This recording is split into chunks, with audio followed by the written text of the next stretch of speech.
Buenos días.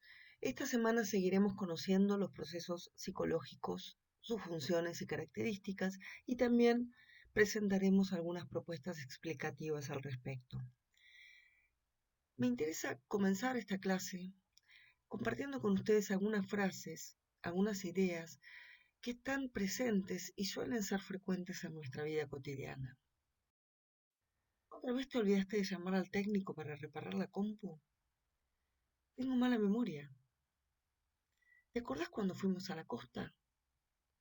Qué buena memoria que tiene, se acuerda de todos los cumpleaños. Esta peli me hace acordar tanto a la casa de mis abuelos en el campo. No me acuerdo cómo se llamaba el libro que te recomendé, pero estoy segura que era uno que tenía tapas azules y blancas. Qué rico. Este sabor es muy parecido al de una tarta que llevó Lore cuando fuimos de campamento. Qué bien que la pasamos esa vez. Los invito a que sigan agregando algunas expresiones que a ustedes les parezca que aluden a la memoria en nuestra vida cotidiana. ¿En cuántas actividades de nuestra vida de todos los días podemos encontrar que la memoria está actuando, que la memoria está presente, casi sin darnos cuenta? Pero, ¿cómo es? ¿Hay una mala y una buena memoria? ¿Qué lugar ocupa el recuerdo y la posibilidad de recuperar la información adquirida en nuestra vida de todos los días? ¿Contamos con pistas, con claves para poder recuperar mejor y más eficientemente los recuerdos? Bueno, vamos a tratar de ir desarrollando a lo largo de la clase estas cuestiones, ¿no? Y de comprender entonces en qué consiste, cómo funciona nuestro sistema amnésico. Se dice que somos nuestras memorias. Hoy vamos a dedicar entonces a este proceso. La idea es avanzar e ir estableciendo articulaciones con los procesos ya vistos, que lo puedan ir pensando al menos y relacionando y buscando esas conexiones.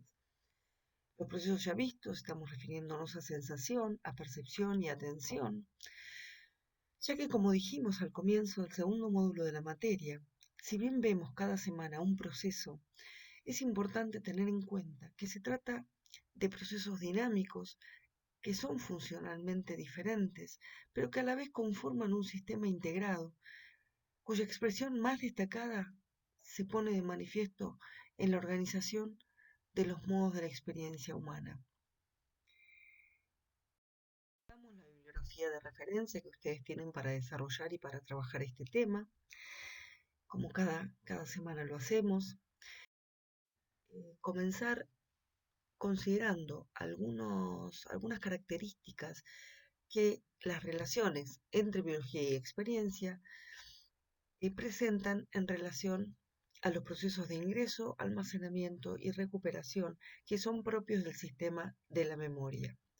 En este caso, se sabe que la memoria constituye una estructura compleja y sensible a factores externos e internos, que el cerebro funciona en red conectando diferentes áreas, esto es, existen sistemas específicos, pero que a su vez son relativamente independientes, aunque trabajan de un modo integrado. Que el cerebro escanea de manera permanente el entorno, que busca entender lo que sucede y anticipar lo que sucederá. Por eso también, si bien la memoria se suele entender muy referida al pasado, impacta de una manera sustancial en el futuro. También la memoria implica una actividad temporal constructiva que logra establecer en general líneas de continuidad entre nuestro pasado, nuestro presente y nuestro futuro. Se dice que nuestra memoria es selectiva, no procesamos cualquier cosa ni de cualquier manera.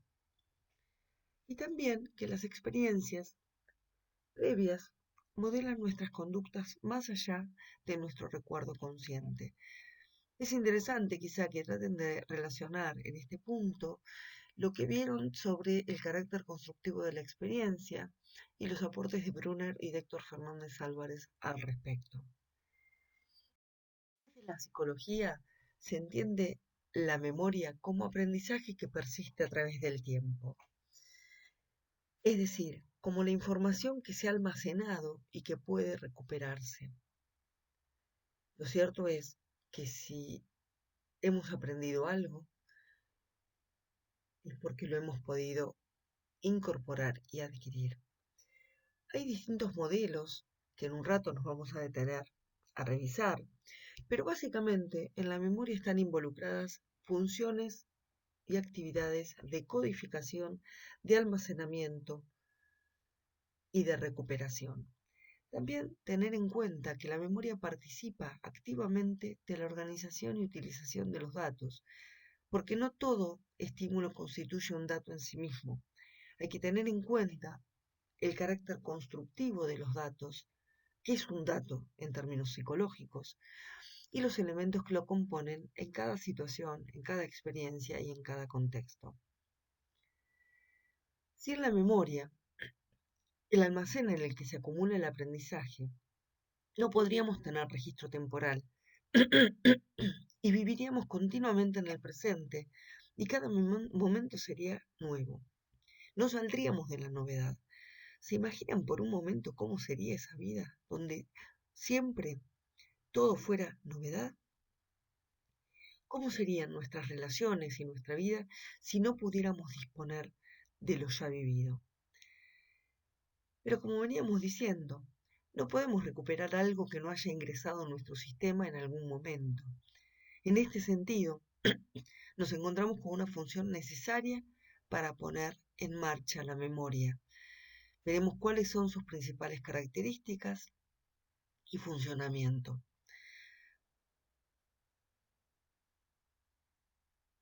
Entonces, ¿qué codificamos y cómo lo hacemos? ¿En qué consiste la codificación? La codificación implica incorporar información y registrarla, poder representarla de alguna manera que pueda ser identificada, guardada y recuperada. La información es preparada antes de ser almacenada, no ingresa de cualquier manera. Piensen, por ejemplo, cuando están preparando algún trabajo en la computadora o también si lo hicieron manualmente, o el guardado de los alimentos en la alacena. Ejemplos de la vida cotidiana. O alguna persona que trabaje en gastronomía, si no tuviera un registro y organización adecuada de las comandas, de los pedidos, sería muy difícil que pudiera sostener el trabajo. Primero se equivocaría todo el tiempo. No recordaría lo que tiene que llevar a la mesa 4, a la mesa 9. Su trabajo sería muy poco eficiente. Y no es lo mismo una persona que haga este trabajo hace 5 años o hace 5 días, ni que haga deliveries, repartos a domicilio o trabaje en un salón de comidas atendiendo las mesas. Bueno, imagínense en nuestra vida cotidiana el valor que tiene entonces la memoria. Nosotros procesamos distintos tipos de información, ¿sí? Información sensorial y también información verbal.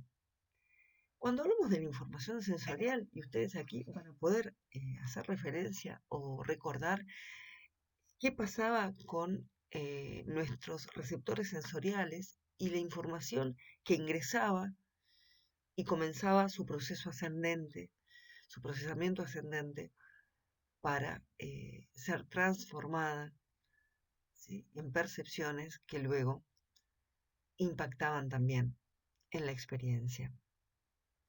La información sensorial es como clasificar el correo electrónico.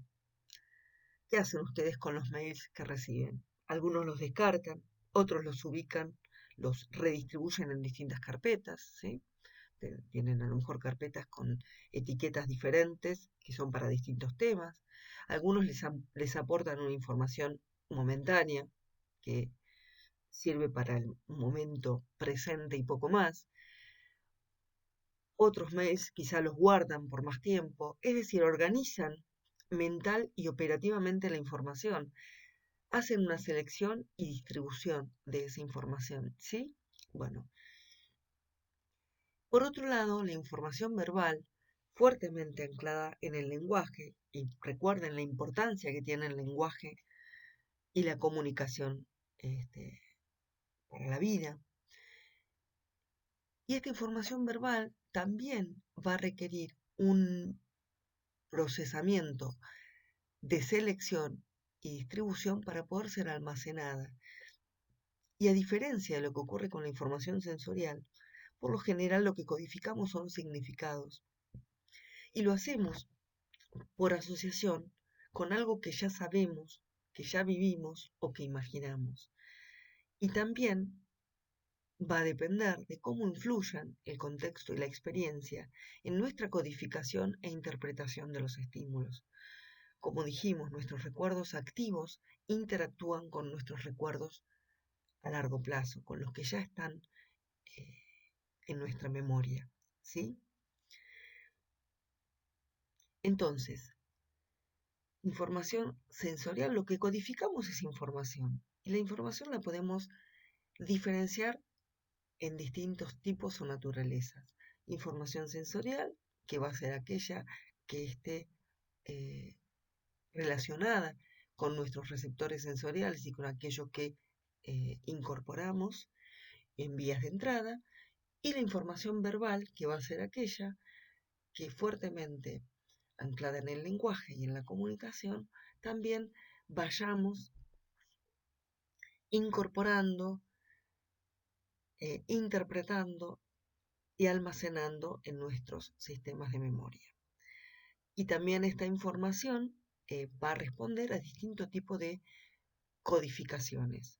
En un momento lo vamos a ver con más detenimiento. Esto ya nos hace considerar que va a haber distintos niveles de procesamiento, procesamientos más superficiales y procesamientos profundos. Lo cierto es que es necesario que la información llegue al cerebro para procesarla y convertirla en memoria a largo plazo. Entonces, ¿cómo? Hay algunas informaciones que no nos exigen prácticamente ningún esfuerzo en nuestro sistema de memoria, mientras otras, por ejemplo, la información nueva, todo lo que es novedad, nos demanda prestar atención y hacer un esfuerzo adicional. Por ejemplo, andar en bicicleta, para quienes saben andar en bicicleta, ¿les supone algún esfuerzo mental? Probablemente digan no. Se suben a la bicicleta y andan. Ahora, en la etapa de aprender a andar en bicicleta, ¿les sucedía lo mismo? ¿O tuvieron que prestar más atención y les requirió un esfuerzo atencional incorporar ese aprendizaje nuevo? Entonces nos encontramos con que nuestro procesamiento puede ser automático o intencionado. Para comprender esta diferencia puede ayudar a tener en cuenta que el cerebro tiene la capacidad de realizar actividades simultáneas, lo que se conoce como procesamiento paralelo. Es decir, podemos ejecutar una cantidad de tareas sin participación de la atención consciente. Sucede, por otra parte, que hay información que es procesada directamente y de manera automática en nuestra memoria a largo plazo, en nuestro almacén a largo plazo, sin percepción consciente, como si la tuviéramos en el depósito de reservas. Entonces, el procesamiento automático es aquel procesamiento que no requiere esfuerzo atencional consciente, y esto lo vemos cuando procesamos información referida al espacio, al tiempo, a la frecuencia, a la información ya aprendida, con lo cual que no es novedosa. Y el procesamiento intencionado va a ser aquel que requiera atención consciente y de esfuerzo deliberado. Es el procesamiento que nos ayuda a formar recuerdos perdurables y accesibles. Procesamos en este nivel significados, imágenes, ¿sí? Recuerdos perdurables. Por otra parte, venimos diciendo que se codifica de diferentes formas la información. Tenemos codificaciones visuales basadas en imágenes, tenemos codificación acústica relacionada con el sonido, con los sonidos, que permiten una codificación más superficial. Y también lo que se conoce como codificación semántica, que es la codificación de significados. Estas tres codificaciones son las más frecuentes, no son las únicas, ¿sí? Por ejemplo, sabemos por la investigación que se codifica mejor la información verbal si es significativa. Esto es, si es relevante para nosotros. Este fenómeno se conoce como efecto de autorreferencia. Poder representarnos algo, poder además tener una imagen de eso, favorece la memorización y la recuperación de la información. O, por ejemplo, se usan alguna regla mnemotécnica que les permite organizar la información para recuperarla en el caso que tengan que estudiar o en el caso que no traten de no depender del recuerdo literal, de recuperar la información tal como la ingresaron, sino, bueno, por ahí a partir de palabras clave o de cómo riman determinadas palabras o de organizar ciertas siglas con letras para recuperar más eficientemente y más rápidamente información que necesiten en un momento posterior, etc. En este sentido, va a ser muy importante tener en cuenta la importancia de la práctica, del repaso y de la experiencia para automatizar las acciones. Pueden eh, acudir a distintos ejemplos. Recuerden en la etapa de aprender lectoescritura, cuando estaban en la escolaridad primaria, y hoy, ¿cuántos se detienen a pensar cuando leen? ¿Sí? ¿Con qué fluidez leen? ¿Sí? ¿En cuánto necesitan detenerse a registrar las partes que forman una palabra para poder escribirla o leerla? En este sentido, para el procesamiento automático es una variable muy importante la experiencia, como veníamos diciendo, y la práctica. Entonces, en el caso de procesamiento intencionado, también lo pueden ver denominado como procesamiento controlado o voluntario.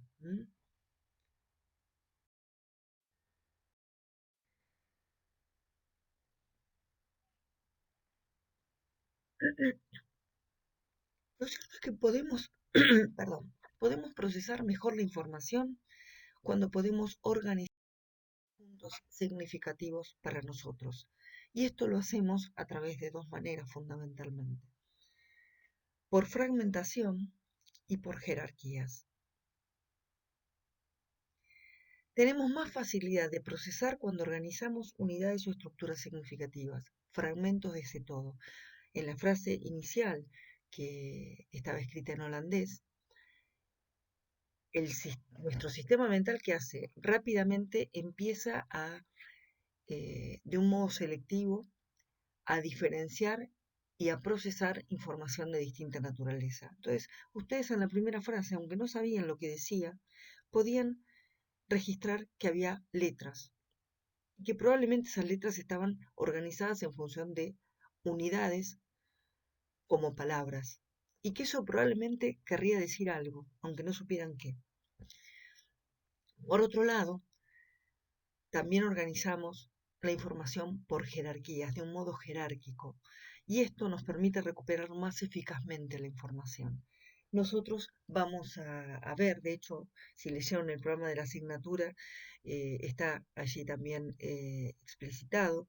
Solemos pedirles que ustedes elaboren mapas conceptuales, haciendo una integración articulada de los contenidos de la materia. Esto en la modalidad presencial ha sido eh, una condición para que se presentaran a los exámenes finales, por ejemplo. Y es un buen ejemplo, un mapa conceptual. Les invito a que revisen, a que busquen en qué consiste un mapa conceptual, pero en principio es un recurso que suele responder a estos dos principios de organización: por fragmentación y por jerarquía. Así que podrían ver esta cuestión. Ahora, teniendo en cuenta el aprendizaje, y además que les pueden ser muy útiles para sus respectivos estudios. Hay un estudio pionero y de referencia que es el de un filósofo alemán llamado Ebbinghaus. Ustedes ya lo van a poder leer con más detalle en el capítulo de referencia. Él realizó estudios sobre memoria verbal. Lo que hizo fue elaborar una lista de sílabas sin sentido, de todas las que le surgían, y lo que hizo fue intercalar una vocal entre dos consonantes, o sea, inventó estímulos, inventó reactivos. Lo que hizo fue seleccionar al azar una muestra, las practicó y se evaluó en qué medida las había aprendido. Entonces dejó pasar ciertas unidades de tiempo, por ejemplo, y vio lo que pasaba. Cuando pasaba un día, eh, cuánto recordaba de esa muestra de sílabas, y así sucesivamente. Entonces, derivó de esto un principio básico, que fue que la cantidad de información que recordamos depende del tiempo que invertimos en aprenderla y también depende de poder elaborarla de manera significativa, ¿sí? Con la práctica, el procesamiento intencionado del que veníamos hablando anteriormente, se consigue perfeccionar el recuerdo de la información verbal nueva, es decir, mejora nuestra retención y por lo tanto los recuerdos son perdurables, ¿sí? Entonces, hay una evidencia positiva, es decir, de una relación positiva, sistemática y proporcional entre el tiempo que inicialmente dedicamos a estudiar y la facilidad para reaprender eso que estudiamos un tiempo después, ¿sí? Con la práctica también sabemos que se perfecciona el recuerdo de información verbal nueva.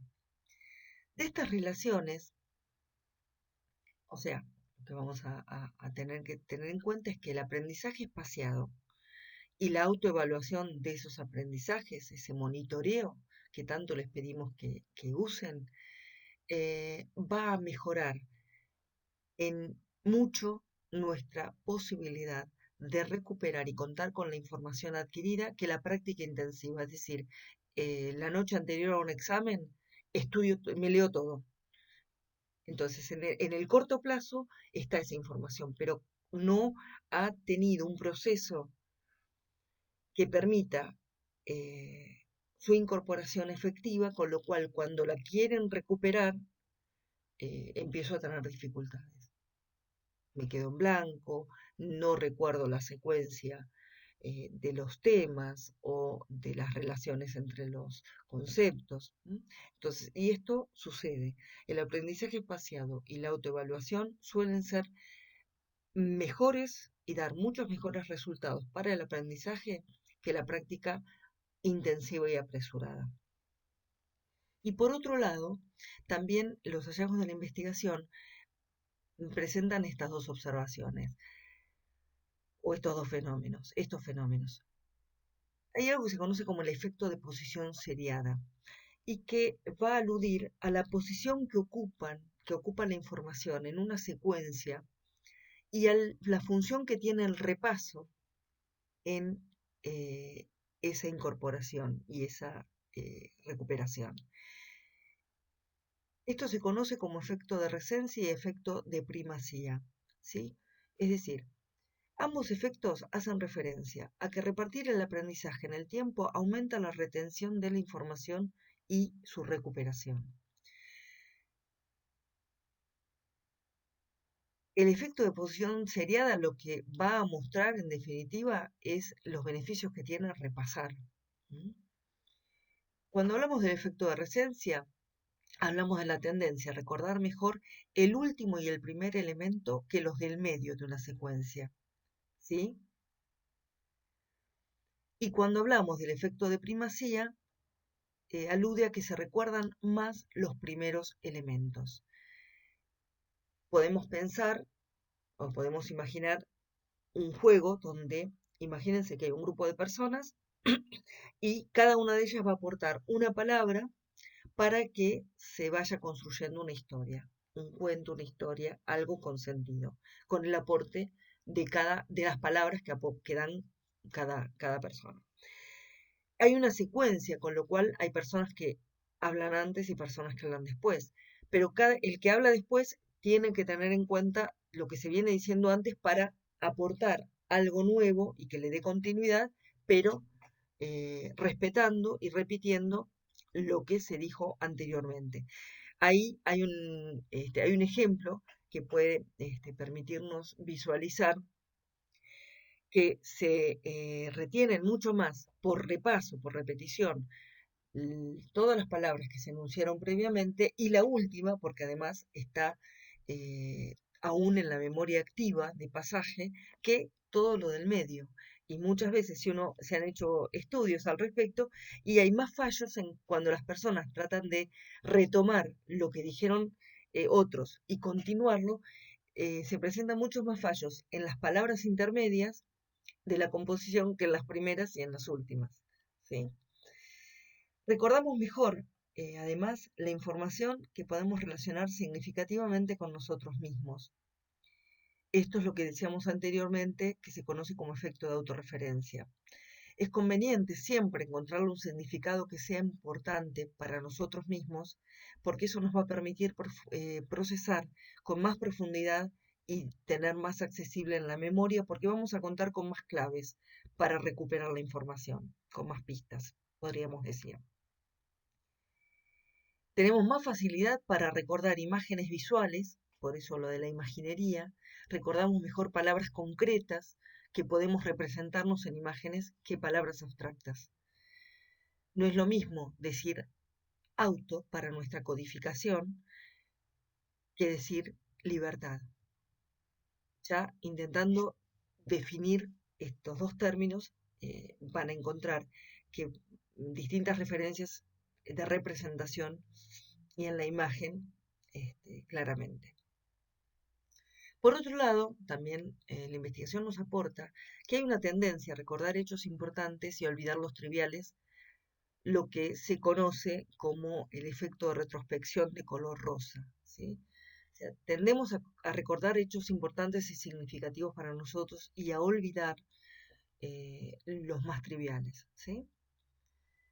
También veníamos hablando anteriormente, y sería aplicable en este caso como una organización del estudio que involucra la memoria, el caso de hacer ayudas como las ayudas por asociación o las mnemotecnias, donde se combinan distintos códigos acústicos, visuales, pero son todos modos de organizar la información, de organizar el material para que sea más eficiente su recuperación y su utilización.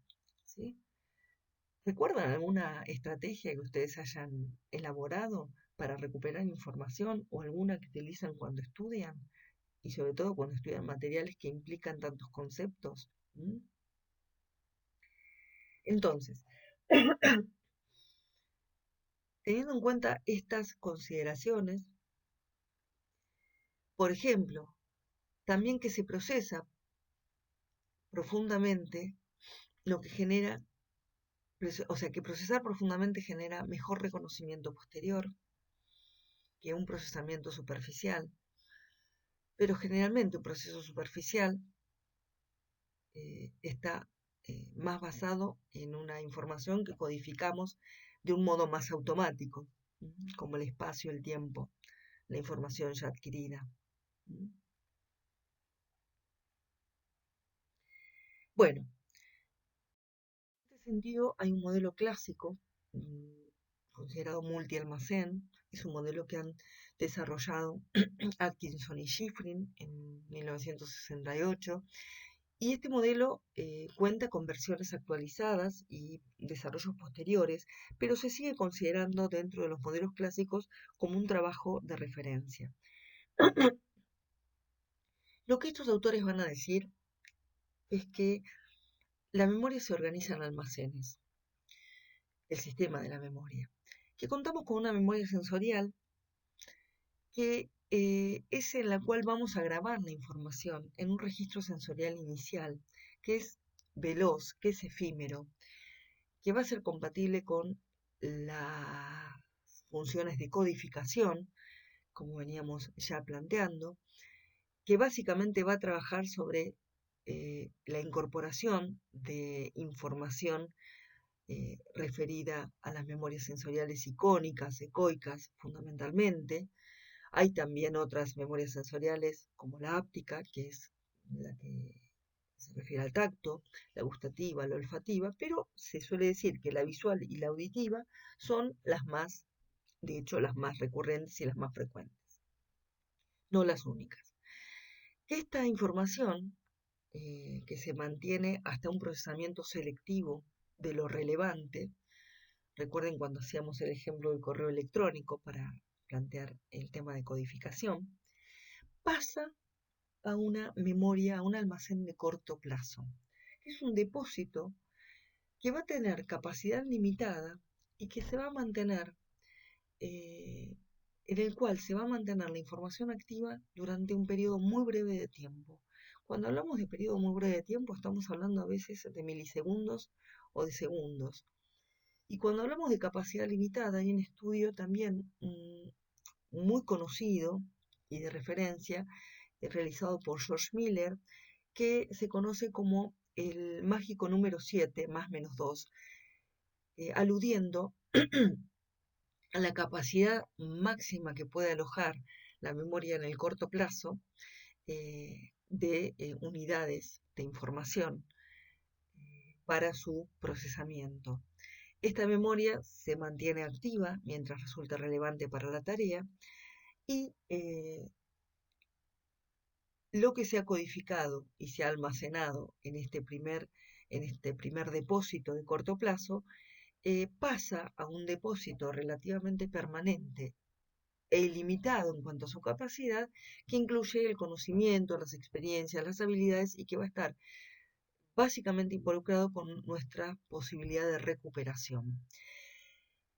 Imagínense que esto es un proceso dinámico donde hay funciones diferenciadas de cada uno de estos almacenes, pero integradas, ¿sí?, en un proceso dinámico. Y que recibimos un caudal muy importante de información, permanente de información, y que lo que va haciendo también el sistema, a través de los distintos almacenes, es un efecto de filtro, ¿sí? Esta capacidad selectiva de la memoria, de procesar lo selectivo y lo relevante, de procesar selectivamente lo relevante del todo, es algo muy importante en la dinámica del sistema némico, ¿sí? No va a llegar todo al alojarse en nuestra memoria a largo plazo.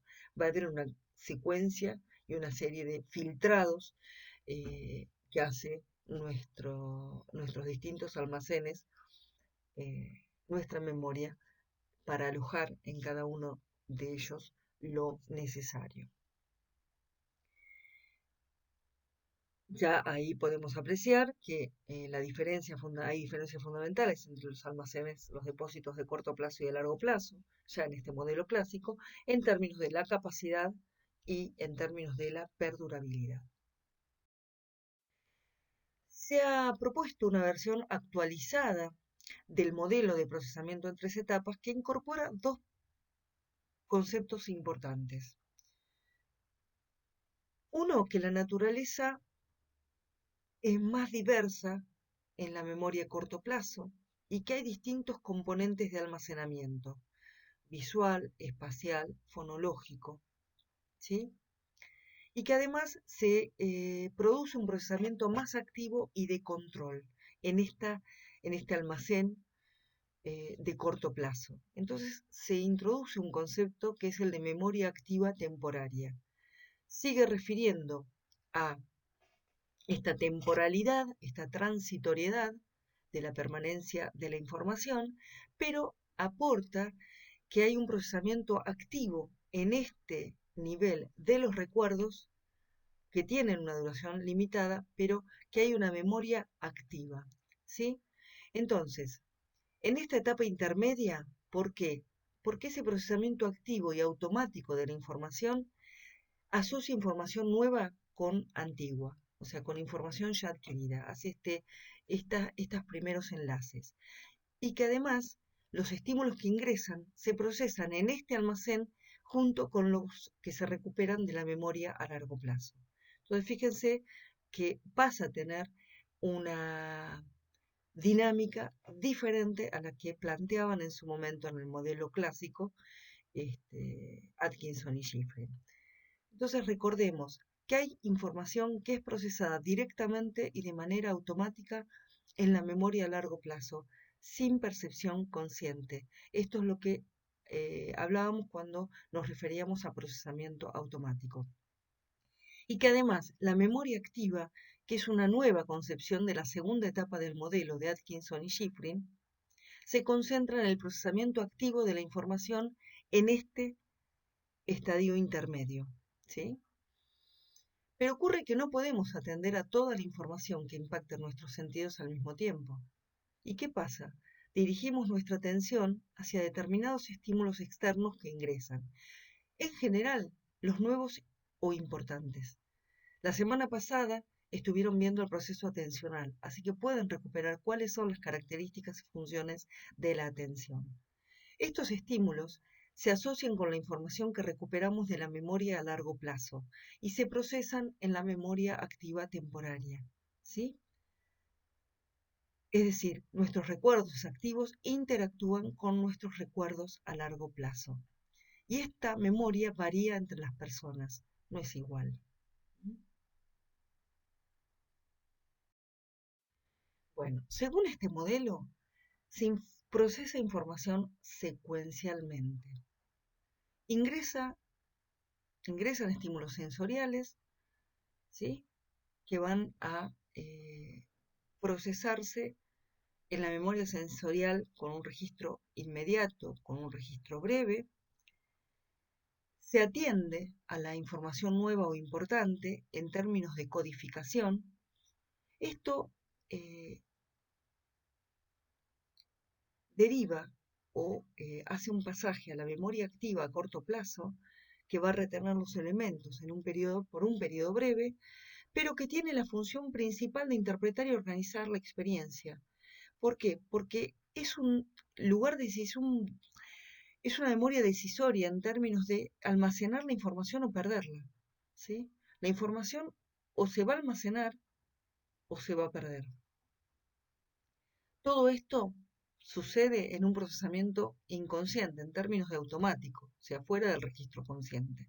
Entonces, todo este proceso de codificación llega a la memoria a largo plazo, que es una memoria que va a, de alguna manera, a organizar la información en términos semánticos, episódicos, procedimentales. Vamos a ver que hay distintos tipos de memoria, donde va a almacenar la información de una manera, como veníamos diciendo, permanente y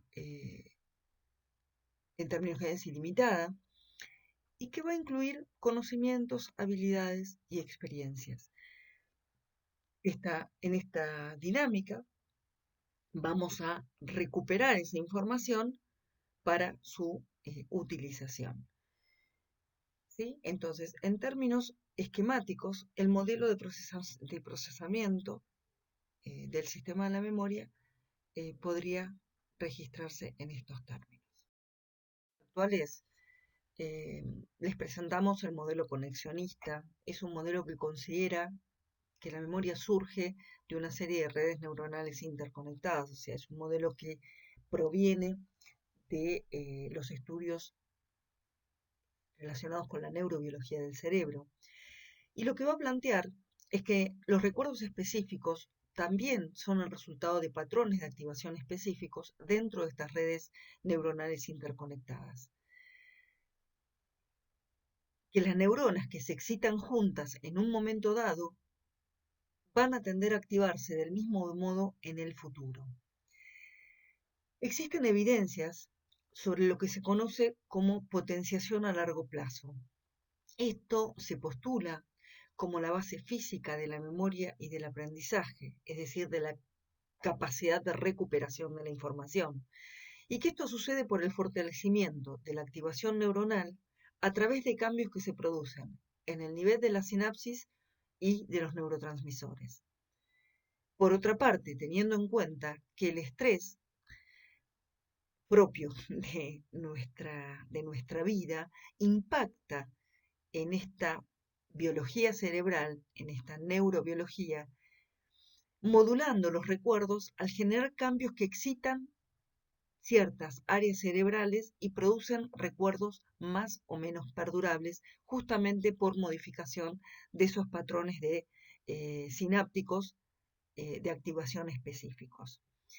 En este sentido, hay un concepto importante que es el de plasticidad neuronal, que hace referencia a la capacidad que tiene el cerebro de recuperarse y reestructurarse en esta relación incesante, ¿sí?, con los distintos estímulos que provienen de otras instancias en el procesamiento de la información. Tengamos en cuenta, como lo dijimos desde la primera clase, que abordamos procesos psicológicos, que nosotros estamos presentando en esta materia las características y funciones en condiciones normales de desarrollo que tiene cada uno de ellos. Pero es muy interesante ver o revisar los estudios que hay realizados sobre qué ocurre ante la falla de la función o la pérdida de la función, muchas veces debido a causas de lesiones externas, como pueden ser accidentes, debido también a procesos madurativos y evolutivos, como puede ser el deterioro cognitivo leve y llegando a otros extremos, la demencia o la enfermedad de Alzheimer, ¿sí? O sea que es muy interesante también el capítulo y muy relevante el capítulo de qué sucede cuando hay una alteración en la función, hay una falla, por pérdida de función, lesión y o patología. Entonces, la genética y la experiencia van a determinar en gran medida cómo se van a poder establecer esas conexiones sinápticas, ¿sí? Ahora bien, teniendo en cuenta que hay toda una perspectiva, un campo de estudio neuropsicológico que va a entender también la memoria como una función neurocognitiva compleja, que tiene una serie de funciones y que son diversos los procesos y las estructuras que están implicadas para que funcione. O sea, en ningún momento olvidemos que hay una base física, una base neurobiológica y también desde la neuropsicología para comprender y explicar el fenómeno y el proceso físico. Vamos a avanzar en esta clase deteniéndonos ahora en, bien, codificamos, tenemos un primer nivel de almacenamiento a través de nuestra memoria activa temporaria, pero la posibilidad de recuperar información tiene que ver con la posibilidad de retenerla, ¿sí? Y entonces vamos a ver cómo almacena nuestro sistema de memoria, cómo es ese proceso de almacenamiento en nuestra memoria a largo plazo, es decir, aquella memoria o aquel sistema o aquel almacén que va a estar implicado en la perdurabilidad de los recuerdos y en su posibilidad de recuperación. ¿Sí? Entonces, vamos a ir introduciendo algunos nuevos conceptos. La idea es que ustedes después puedan escuchar la clase, puedan leer y trabajar la bibliografía, puedan resolver la guía de lectura optativa, puedan hacer uso de la consulta con los docentes y hacer el trabajo práctico para contar con una comprensión sistemática de en qué consiste el proceso mnésico, cuáles son sus principales funciones y características, ¿sí? Y cómo impacta esto en la organización personal de la experiencia, que es algo de lo que venimos hablando desde el punto de vista psicológico, desde el comienzo de la asignatura. Si decimos que la memoria a largo plazo es una capacidad básicamente permanente e ilimitada, va a estar ligada a de qué manera se almacenan los recuerdos en nuestro cerebro. ¿Sí? Cualquier cosa, cualquier información que esté almacenada en nuestra memoria a largo plazo permanece en estado latente hasta que acontezca una señal, una pista que despierte esa información, esos recuerdos, que los active, ¿sí? Entonces, tengamos en cuenta que disponemos de dos sistemas de memoria que actúan conjuntamente, aunque procesan y almacenan por separado. ¿Por qué? Porque responden a distintos tipos de información, diferentes tipos de información. Así como veíamos que a los fines de la codificación hay un proceso de selección, ¿sí? Por lo relevante, no relevante, y además en términos de la naturaleza de los estímulos, ¿sí? Una codificación acústica, ecoica, áptica, etc. Esto también ocurre en nuestro sistema de memoria activa temporaria. Vamos a ver que en este caso, cuando hablamos de la memoria a largo plazo, tenemos dos sistemas. Uno, el de la memoria explícita o declarativa, y el de la memoria implícita o no declarativa. Ambos sistemas se procesan en distintas áreas cerebrales con una fundamental referencia, en el caso de la memoria explícita, al procesamiento en el hipocampo y en el sistema límbico particularmente, y cuando nos referimos a la memoria implícita o no declarativa, van a estar involucradas otras áreas cerebrales, por ejemplo, el cerebelo. ¿A qué nos referimos entonces con la memoria explícita, de recuerdos explícitos? Esta es una memoria sobre conocimientos, sobre hechos y experiencias, que puede ser, por ejemplo, hechos de cultura general, acontecimientos personales, de las que uno puede dar cuenta conscientemente, ¿sí? Por ejemplo, lo que se conoce a su vez como distintas memorias en cada caso. Hay una memoria que se llama episódica, que es una memoria autobiográfica y está relacionada con hechos vividos. Hay una memoria semántica que está referida a conceptos y a hechos, ¿sí? Por ejemplo, si nosotros decimos, preguntamos cuál es la capital de España, la ubicación del río Pilcomayo, o cómo realizar una ecuación de 3 por 3, estamos haciendo referencia al uso de la memoria semántica. Entonces, no confundamos semántico con personalmente significativo. Lo semántico alude a conceptos, a hechos. La memoria episódica, que es una memoria autobiográfica sobre hechos vividos, implica, sí, la presencia de la sensación subjetiva del recuerdo. Esto que me pasó a mí, esto que tuvo una particular relevancia para mi vida. ¿Sí? Hay una composición subjetiva del recuerdo en la memoria autobiográfica. En el caso de la memoria implícita o de recuerdos implícitos, es una memoria que no requiere procesamiento consciente. ¿Sí? Hay una ausencia, en este caso, de sensación subjetiva del recuerdo en la memoria implícita. Y se dice que es una memoria no declarativa o procedimental. Van a ser ejemplos de esta memoria todo lo que tiene que ver con las habilidades cognitivas, motrices, con el aprendizaje condicionado.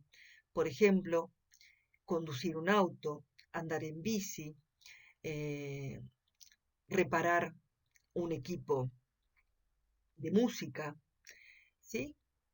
Entonces, lo importante es que tengamos en cuenta también que vamos a poder procesar de modo consciente solo una cantidad muy limitada de información. Vamos a ver algunos ejemplos. Los sistemas de memoria se van a diferenciar en función de el material procesado, hablamos de memoria implícita y explícita. La permanencia y la capacidad nos va a referir a la memoria a corto plazo y la memoria a largo plazo. Con respecto al contenido, vamos a tener distintos tipos de memoria, distintos almacenes para la memoria autobiográfica, episódica, semántica, operativa, procedimental.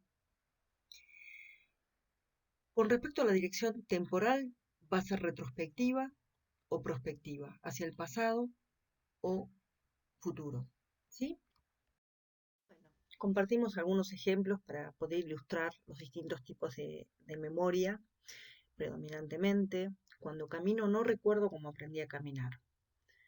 Bueno, es un claro ejemplo de memoria implícita y de la participación de la práctica y de la experiencia en la automatización de las acciones. Recordar la rutina de actividades para mañana nos ilustra un ejemplo de memoria explícita, porque la posibilidad de recordar la rutina de actividades para mañana implica un acto de eh, planificación, de relevar un orden de prioridades de todo el conjunto de actividades que tengo pendientes, cuáles son las que voy a realizar mañana. ¿Sí? Tiene que ver con la organización en relación a un momento posterior. Atarnos los cordones de las zapatillas, cepillarnos los dientes, son ejemplos de lo que se conoce como memoria procedimental, ¿sí? A través de la cual lo que recuperamos es la capacidad de poner en marcha habilidades o competencias que hemos adquirido. Esto no requiere procesamiento consciente en principio. Un perro es un animal que tiene cuatro patas, ladra, o las cataratas del Iguazú han sido declaradas Patrimonio de la Humanidad. Un ejemplo de memoria semántica, ¿sí? Respecto de hechos y cultura general. El relato de una película, por ejemplo, puede remitir a una secuencia temporal de hechos y eso implicar memoria episódica. Un bebé que experimenta apego seguro ha vivenciado respuestas de protección, receptivas y de atención por parte de su madre, respuestas que han sido codificadas implícitamente en el cerebro. Ha desarrollado una representación generalizada de la relación materna, un modelo mental de apego que le ayuda a prever qué puede esperar de su madre. Como estas experiencias repetidas han sido previsibles, y cuando ha habido interrupciones o cambios, la madre ha reparado con relativa rapidez y eficacia las rupturas en esa previsibilidad de la relación, el bebé es capaz de desarrollar un modelo mental seguro y organizado de su experiencia emocional. Su memoria implícita anticipa que en el futuro seguirá contando con esa relación y esa experiencia. Los invito también como ejercicio, tomando como ejemplo este texto que recién compartíamos, que piensen y escriban qué características tendría el modelo mental de un bebé con apego inseguro.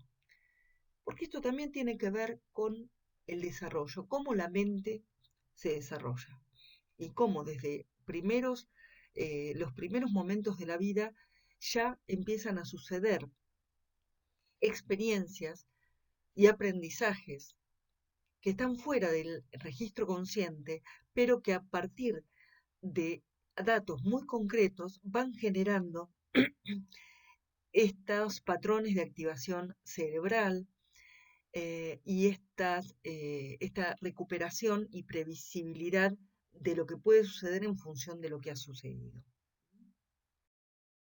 Algo más para compartir como ejemplo. Un elemento de conocimiento como es manzana, es un concepto manzana, ¿no? Consta de una red que, mediante experiencias anteriores, relaciona la representación neuronal que se activa cuando se recuperan ciertas cualidades sensoriales o semánticas, el color de la manzana, la forma, el sabor, con una palabra o símbolo. Hay una representación que se eh, articula con un símbolo, con algo que representa eso. Estas cualidades están representadas en redes más pequeñas, dentro o cerca de las áreas de asociación sensorial. Pero el concepto manzana está interconectado también por la experiencia con elementos parcialmente coincidentes de otros recuerdos personales. Por ejemplo, la verdulería, la frutería preferida donde compro o he comprado muchas veces manzanas.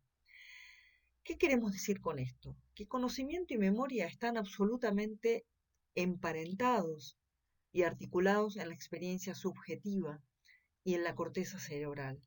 No se pueden ni se deben separar. Unas redes están alojadas en otras redes de mayor tamaño. Por ejemplo, la red asociativa manzana está relacionada con la red fruta y a su vez activa asociaciones con este negocio, este comercio donde se alojan experiencias personales relacionadas con esa compra. ¿Sí?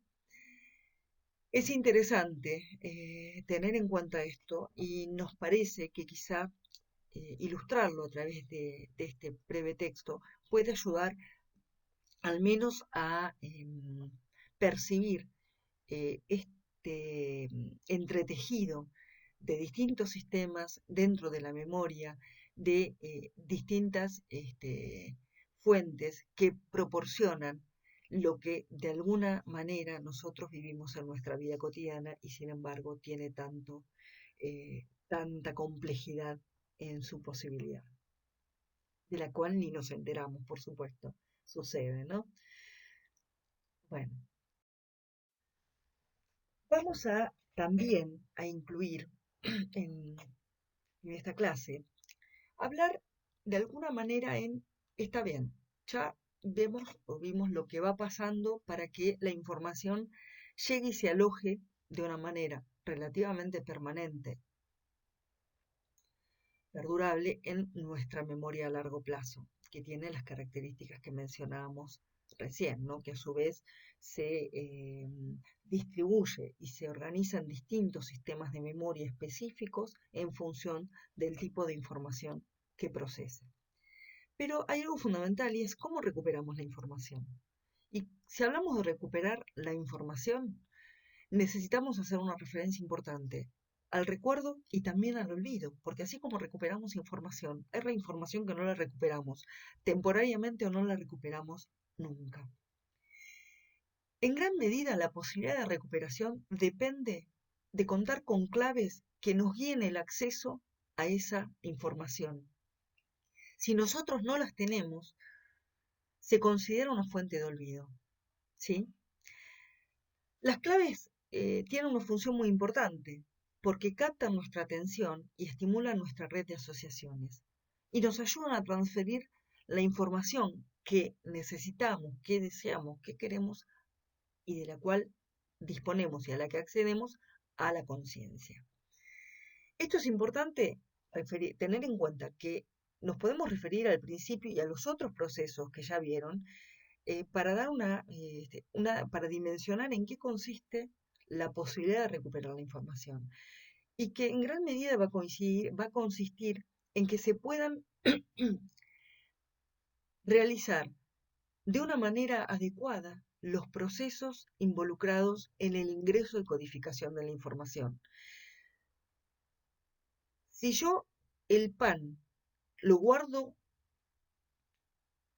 adentro del armario en el que está la ropa, por supuesto que lo puede guardar. Lo que va a ser mucho menos eficiente y mucho más problemático es encontrarlo cuando en mi cabeza el pan lo voy a ir a buscar a algún sector de la cocina, por ejemplo. Entonces puede haber fallas. Básicamente podemos distinguir como claves lo que se conoce como priming. Ustedes ya lo vieron en otro proceso, pueden repasar en cuál. Esto sucede a menudo de manera inconsciente y el priming se entiende o exposición previa como un efecto de facilitación. Es decir, los recuerdos se encuentran almacenados por una red de asociaciones y entonces hay una activación de asociaciones particulares en la memoria que van a activar determinados sectores de la información a diferencia de otros. Pensemos en lo que leíamos recientemente acerca de la manzana y todo lo que implicaba la red asociativa comercio o lugar de compra, que ya involucraba una experiencia y una percepción subjetiva de esa información. También es importante tener en cuenta la influencia del contexto, y esto ya lo veíamos en la función de codificación inicial. O sea que en todo el procesamiento de nuestro sistema de memoria y en todos los procesos psicológicos vamos a tener en cuenta la influencia del contexto, de cómo participan, de cómo modula el contexto y la experiencia, los fenómenos psicológicos y las operaciones o los procesos mentales. Entonces, la influencia del contexto, básicamente lo que ustedes van a encontrar en la bibliografía, y vamos a remitirnos a eso, hay otros, es lo que se conoce como un fenómeno déjà vu, que hace referencia a que las claves de la situación actual pueden potenciar inconscientemente la recuperación de una experiencia anterior.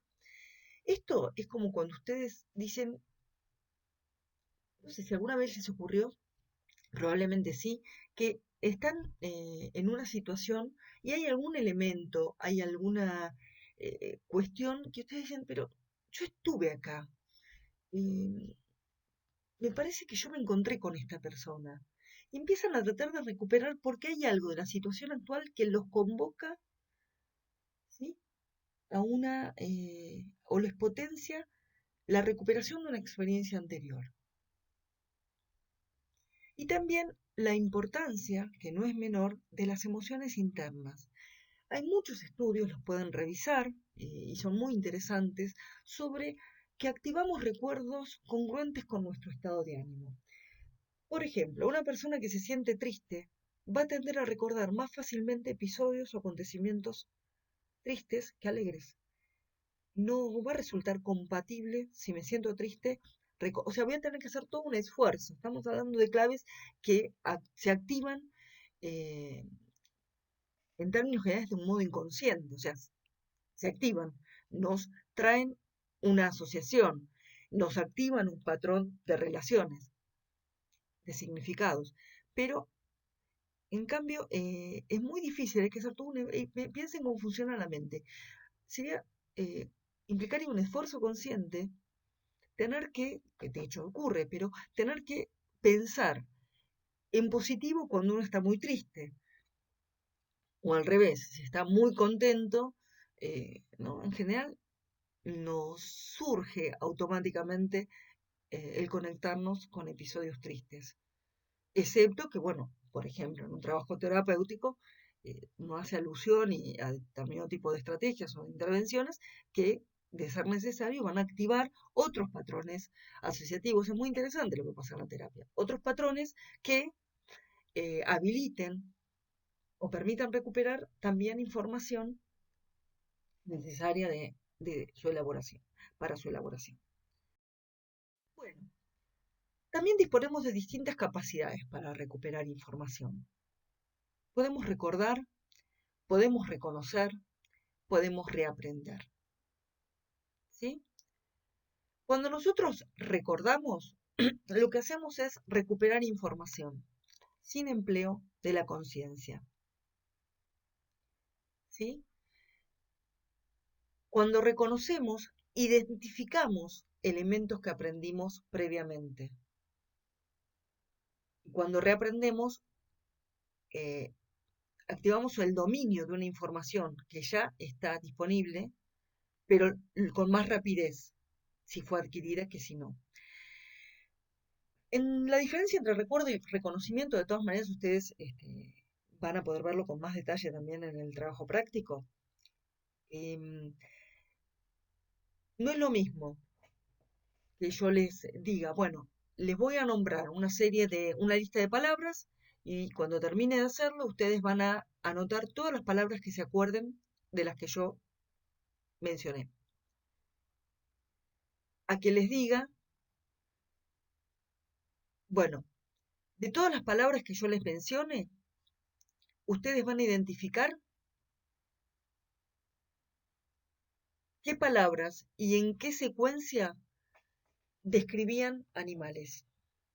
Entonces, ya lo que estoy proponiéndoles es algo diferente, que ustedes identifiquen dentro de una secuencia determinadas cosas. El recuerdo tiene que ver con cómo pueden recuperar esa información. Escuchan y escriben. ¿Sí? Y el reaprendizaje tiene que ver con que va a ser más rápido recuperar y dominar información que ya fue adquirida que no. Nos refiere al tema del olvido. Olvidar es parte de la experiencia humana. No siempre el olvido va a tener una connotación negativa. El olvido a veces también está al servicio de la vida, ¿sí? Tengamos en cuenta que para que se produzcan fallas en la recuperación, eh, tienen que presentarse interferencias de distinto tipo y en distinto momento de ese procesamiento. Entonces, el olvido puede suceder en cualquier etapa de la memoria. A medida que procesamos información, la filtramos, la alteramos, la podemos perder. Por ejemplo, en la memoria sensorial, los sentidos captan fugazmente una cantidad increíble de detalles que en la memoria activa a corto plazo se codifican muchos menos en, en esta función de filtrado que les decía anteriormente, y que en la memoria a largo plazo se van a alojar de una manera relativamente permanente, con posibles alteraciones o modificaciones en función también de lo vivido, de las condiciones en las cuales eso fue adquirido, y van a perderse también algunos elementos. De hecho, el tema del olvido ha sido tratado desde distintos modelos y con distintas finalidades. Por ejemplo, Freud va a plantear que reprimimos los recuerdos dolorosos para proteger el concepto que tenemos de nosotros mismos y reducir más la ansiedad. Ustedes vieron en algunas clases anteriores los aportes de la teoría psicoanalítica, iniciales, pero aportes sobre el lugar de la represión como mecanismo de defensa. Entonces, es un tema que ha sido y es muy sensible, sobre todo lo que hace al estudio y a la intervención en procesos referidos al trauma, ¿no? De distinta naturaleza. Temas de abuso, temas de acontecimientos altamente traumáticos para la vida, por ejemplo. Entonces, dentro de las fallas en la recuperación, nos podemos encontrar en fallas referidas a cómo actúa la interferencia. Entonces, vamos a encontrar que hay interferencias proactivas e interferencias retroactivas, ¿sí? La interferencia se produce cuando una misma clave de recuperación está asociada a distintos elementos en la memoria. Y el acceso a uno de esos elementos a partir de la clave común se va a ver afectado negativamente por la presencia del resto, ¿sí?, de elementos que compiten por la recuperación. La interferencia proactiva hace referencia a que lo ya aprendido interfiere sobre el recuerdo de información nueva. Por ejemplo, cambiamos el celular y van a estar en competencia el número de celular nuevo con el número anterior. No sé si han tenido esta experiencia, pero a veces al principio se nos confunde, tendemos a dar el número anterior cuando en realidad alguien nos pide el teléfono o no recordamos el número nuevo. ¿Mm? La interferencia retroactiva, en este caso, será el aprendizaje reciente el que interfiere para el recuerdo de información anterior. Por ejemplo, cambios en ciertas rutinas. Pensemos o piensen en estos días si esta situación que llevamos de aislamiento social preventivo y obligatorio generó alguna interferencia o fallas de recuperación en relación a el cambio de rutinas o en relación a situaciones novedosas respecto de las situaciones habituales, ¿m?, que forman parte de nuestra vida, ¿sí? La falla puede deberse a otros fenómenos, la distracción, ¿sí? Entonces hay personas que, ahí fíjense la articulación con entre memoria y atención, no es la única, pero en este caso la podemos mencionar también. Si nosotros no activamos adecuadamente nuestra función atencional por distintos tipos de problemáticas. Hay personas que dicen, yo soy distraída, entonces, o personas que dicen, yo soy colgada, entonces, o colgado, entonces, bueno, no me entero.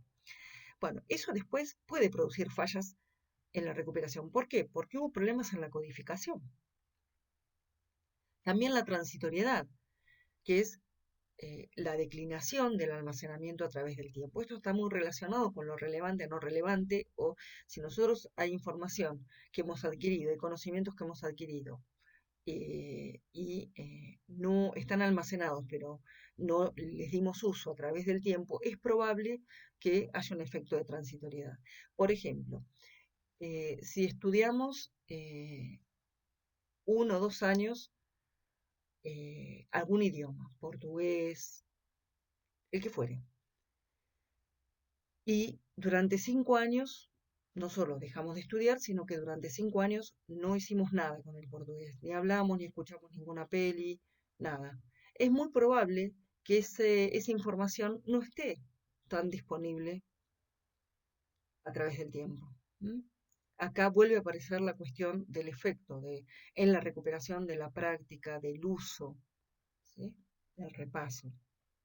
También nos podemos encontrar con el bloqueo, que es la imposibilidad de acceder a la información almacenada. Esto muchas veces está asociado con, una vez más, con situaciones, con vivencias traumáticas o con situaciones de alto impacto emocional, donde hay bloqueos que pueden ser transitorios o más permanentes, ¿sí? Eh, para acceder a cierta información. Hay como lagunas eh, en el recuerdo. Y también se podría dar eh, por experiencias de poca intensidad emocional, ¿no? Algo que no tiene una valencia emocional. Volvemos al tema de la relevancia de lo significativo, de lo emocionalmente neutro o poco intenso. Esto también puede llevar a que nos cueste más recuperar una información que tuvo un lugar más superficial, periférico, inespecífico para nosotros. También hay todo otro capítulo que ustedes lo van a leer particularmente. Capítulo me refiero a otro tema, ¿no? Dentro de este tema mayor que es lo que estamos viendo de memoria, que es los estudios que hay acerca de si hay olvidos motivados, ¿no? Y dónde y cómo funcionaría eso. Pero piénsenlo, ¿puede haber olvidos motivados y olvidos intencionados o intencionales? Bueno, les dejo la pregunta. En relación a esto, se abre toda una cuestión en relación a la construcción de los recuerdos. Hay todo un área de investigación sobre esto. Por ejemplo, imaginar de manera repetida acciones y sucesos inexistentes puede crear recuerdos falsos. ¿Sí? Esto en parte también se explica porque la visualización de algo y su percepción real activan áreas similares en el cerebro. Además, lo que imaginamos eh, consistentemente, persistentemente, se vuelve conocido. Y lo que conocemos en general nos parece más real que lo que no conocemos. Estos son fenómenos que ocurren, ¿sí?, en nuestro modo de procesar las experiencias. Entonces, es muy importante tener en cuenta, sobre todo ustedes que están formándose para ser psicólogos, el tema de diferenciar la verdad de la no verdad. ¿No? ¿Existen recuerdos falsos? Se han hecho muchas investigaciones sobre esto. Los hallazgos lo que van indicando es que se puede incorporar en la memoria detalles engañosos sobre algo que nunca sucedió. Por eso hay toda una línea de estudios relacionados con la construcción de verdad. El otro efecto que influye en la construcción de los recuerdos es la información errónea, que es la incorporación de información engañosa en el recuerdo de una persona sobre un acontecimiento. Bueno, esto podemos dar y pensar una cantidad de ejemplos respecto de cómo funcionan y cómo operan los medios masivos de comunicación, ¿no? Cómo se instala una información muchas veces con un efecto que es verosímil, con un efecto de verdad, más allá de si esa información es engañosa o no. Pero fíjense que hay una inundación muchas veces de información que pasa a ser conocida, pasa a ser familiar para las personas, familiar en términos de, bueno, escucharla mucho y estar muy presente, y eso muchas veces termina actuando como una construcción de verdad, sin serlo, necesariamente. Otro fenómeno es el conocido como amnesia de la fuente, o atribución errónea de la fuente también se suele denominar. Esto sucede cuando retenemos el recuerdo de un acontecimiento, pero no el contexto en el que lo adquirimos. ¿Alguna vez les habrá pasado, habrán escuchado que alguien dice, sí, yo me acuerdo de lo que me estás diciendo, pero no tengo ni idea cuándo pasó, qué estábamos haciendo, ¿no? Hay una referencia, pero falta la fuente, falta una recuperación del contexto en el que fue adquirido ese dato, ese acontecimiento. Tengamos en cuenta que no todos los olvidos se deben a recuerdos que no son relevantes para nosotros, o aquella información que no usamos habitualmente o que no repasamos. Hay todo un capítulo de fenómenos también que implican la pérdida de la capacidad de recordar, esto que veníamos diciendo antes, ¿no? Que podemos verlo en ciertas fallas, en cierto deterioro cognitivo leve, en ciertas lesiones que afectan nuestro sistema amnémico. También en el otro extremo, aunque menos frecuente, se encuentran las personas que tienen dificultad o imposibilidad de borrar información, que uno dice, mira, tiene una memoria prodigiosa. Esto se conoce como síndrome de Savant. Pero volvemos a que los extremos pueden ser igualmente complejos, complicados y generar dificultades para la vida. En este punto probablemente hayan leído o conozcan de una obra escrita por Borges que se llama Funes el Memorioso. Si no lo hicieron, es interesante que lo revisen para ver cómo desarrolla en ese texto qué pasa en la vida de una persona que no se puede olvidar de absolutamente nada. Bueno, una serie de recomendaciones para lograr un estudio, un aprendizaje más eficaz. A partir de estudios sobre la memoria, se sugiere que es importante para mejorar nuestra memoria estudiar en forma repetida. Aquí nos encontramos con la importancia y la utilidad del tema del repaso y de la práctica en un aprendizaje secuencial más que intensivo y apresurado. También va a mejorar nuestra memoria que podamos adjudicar significados personales a la información que adquirimos, que podamos activar claves de recuperación,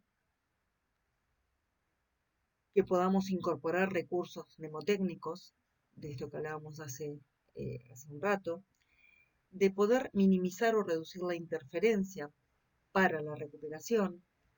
Y fíjense, también es muy importante para mejorar nuestra memoria dormir adecuadamente y la importancia que tiene los procesos de evaluación. Por eso cuando muchas veces les recomendamos el automonitoreo, la autorrevisión, es muy importante porque eso hace a que se afiancen las adquisiciones y se puedan recuperar probablemente con más eficiencia junto con todas las otras recomendaciones que les estamos compartiendo. Bueno, les dejamos algunos enlaces que sugerimos sobre temas de memoria, en principio. Les recordamos la bibliografía para el próximo tema, que va a ser pensamiento y lenguaje. Una vez más, me despido esta semana de ustedes, recordándoles y recordándonos a todos que por ahora es necesario que nos sigamos quedando en casa si no realizamos actividades esenciales que son las que hoy están con mayor actividad extra. Muchas gracias, espero que tengan una buena semana y nos estamos viendo.